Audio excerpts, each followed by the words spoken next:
ሚስቴ ላይ አገባሁባት። ይሄን ሲያውቁ ጓደኞቼ፣ ወዳጆቼ፣ ዘመዶቼና አባትና እናቴ ሳይቀሩ አበዱ። ለምንድነው ቤት የምትበጠብጠው? ለምንድነው እቺን የመሰለች ሚስትህን የምታስቀይማት? ምን አተህ ነው ከሷ? ከቤትህ ምን አተህ ነው እያሉ ሁሉም ሰው አበደብኝ። መቆጣት የሚችለው ታላላቆቼና አባቶቼ ተቆጡኝ፣ ገሰጹኝ፣ አስጠነቀቁኝ። የቅርብ የምላቸው ጓደኞቼ ደግሞ ሰደቡኝ። ዱላ ቀረሽ ስድብ ነው የሰደው። በመከባበርና በርቀት የማውቃቸው ወዳጆቼ ደግሞ መከሩኝ። እባክህን የ22 ዓመት ትዳርህን አትበትን፣ 6 ልጆችህንም ያለ አባትና ያለ እናት አታስቀራቸው። ያንተ ሚስት እኮ የ10 ሴቶች ግምት ናት። ከሷ ምን አተህ ነው? ያን የመሰለ ሰው ሁሉ የሚቀናበት ቤትህን አታበላሽ እያሉ ሁሉም ሰው ተረባረበብኝ። ነገር ግን እኔ የማንም ቁጣ፣ የማንም ምክር፣ የማንም ስድብ አላስቆመኝም። ሚስቴ ላይ አገባሁባት። ትዳራችን 22 ዓመትን ያስቆጠረ ነው። በዚህ 22 ዓመት ትዳራችን 6 ልጆችን አፍርተናል። ብዙ መልካምና መጥፎ ጊዜያቶችን አሳልፈናል። አንድ እውነት፣ ሚስቴን እጅግ በጣም ነው የምወዳት። ነገር ግን አንዳንድ እውነቶች፣ አንዳንድ ነገሮች ለወሬ የማይመቹም መሰለኝ።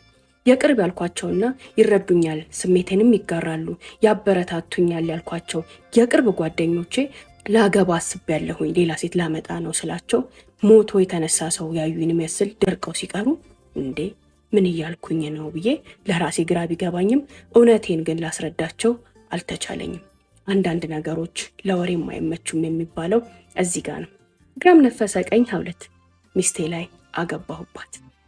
የመከሩኝም የወቀሱኝም የሰደቡኝም እኔ ቤት ውስጥ የሚፈነዳውን ቦምብ ድምፅ እየተጠባበቁ ከው ብለው የቤቴን መፍረስ ይጠባበቁ ጀመር።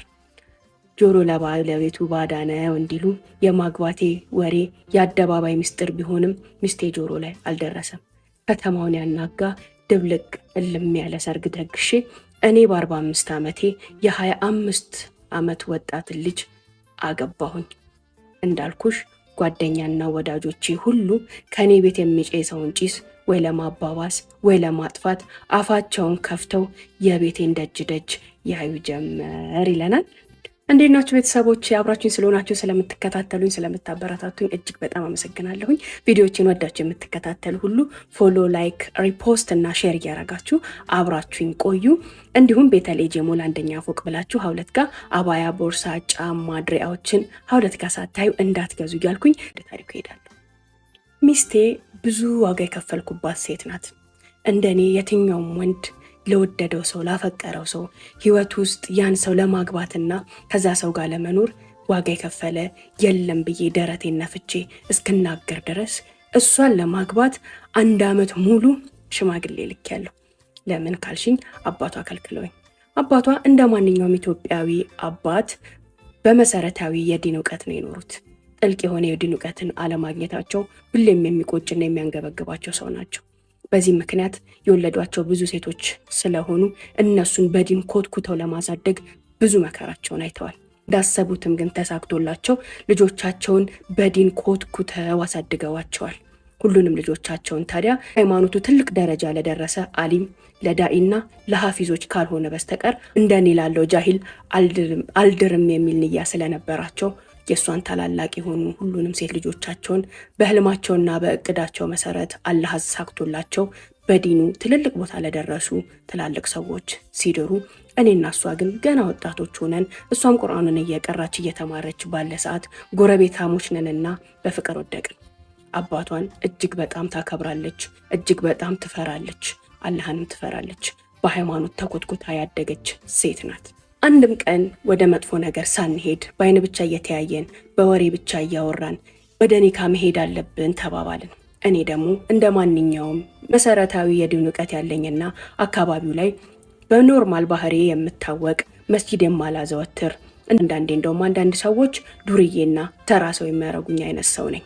እውነተኛው ባህሪ የዱርዬ ባይሆንም ከላይ ያለው አለባበሴ፣ ጸጉር አቆራረጤና አነጋገሬ ሊሆን ይችላል። እንዲሁም ደግሞ አካባቢ ውስጥ የሙላቸው ጓደኞችን ተገን በማድረግ ወጣ ያልኩኝ ሰው እንጂ የዲን ሰው አልመስልም ነበር።